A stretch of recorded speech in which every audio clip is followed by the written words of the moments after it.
இன்ஸ்டாகிராமில் ஆக்டிவாக இருக்கிற எல்லாருக்குமே கண்டிப்பாக ராகுல் டிக்கி இவரையும் நிச்சயமாக தெரிஞ்சிருக்கும். அதாவது பைக் ரேசிங்கில் ஈடுபடுறது, காமெடியாக வீடியோவை பதிவிட்டு இன்ஸ்டாகிராமில் வெளியிடுறது, இதை வழக்கமாக கொண்டுகிட்டு இருக்க ராகுல் டிக்கி இப்போ அவர் நம்ம கூட இல்லை. நேற்று இரவு நடந்த ஒரு பைக் ரேஸில் அவர் ஈடுபட்டுக்கிட்டு இருக்கிறப்ப எதிர்பாராமல் நடந்த விபத்தில் ஒட்டுமொத்தமாக தற்போது இந்த உலகை விட்டு ராகுல் டிக்கி அவர் நம்ம எல்லாரையும் விட்டு பிரிஞ்சு போயிட்டாரு.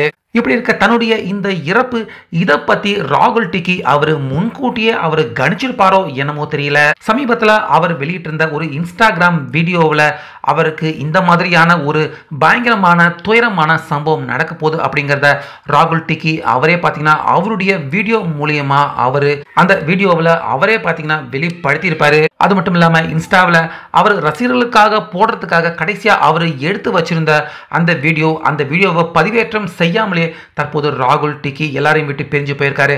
அந்த வீடியோவும் தற்போது சோஷியல் மீடியாவில் பயங்கரமாக வைரல் ஆகிட்டு வருது. ஸோ அந்த 2 வீடியோவையும் அடுத்தடுத்து இங்கே நீங்களே பாருங்க.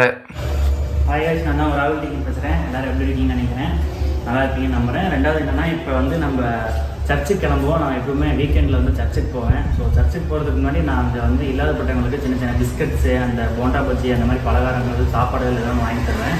ஸோ இப்போ அது ஒரு சின்ன வீடியோ மாதிரி எடுத்து பார்க்க போகிறேன். அவங்களோட ஹாப்பினஸில் எப்படி இருக்குன்னு நீங்கள் பாருங்கள். ஸோ உங்களுக்கு காமிக்கிறேன், வாங்க சர்ச்சுக்கு போகலாம்.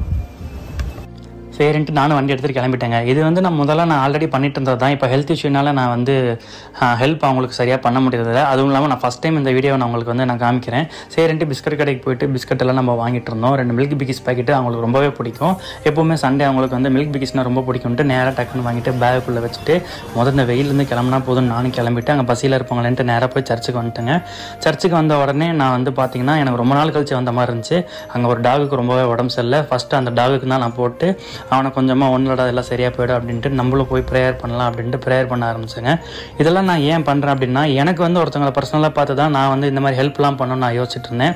அதை வீடியோவாக எடுக்கிறது தப்பு இல்லை அப்படின்னு சொல்லி நம்மளை பார்த்து 4 பேர் பண்ணவங்கிறத நான் இந்த ஹெல்ப்லாம் பண்ணேன்.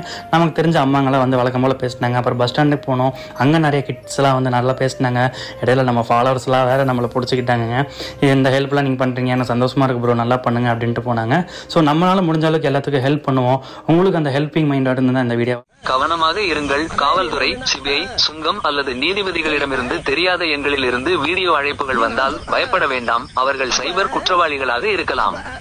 தேசிய சைபர் ஹெல்ப்லைன் எண் 1930 இல் உடனடியாக அவர்களை புகாரளிக்கவும் உள்துறை அமைச்சகம் வழங்கியது.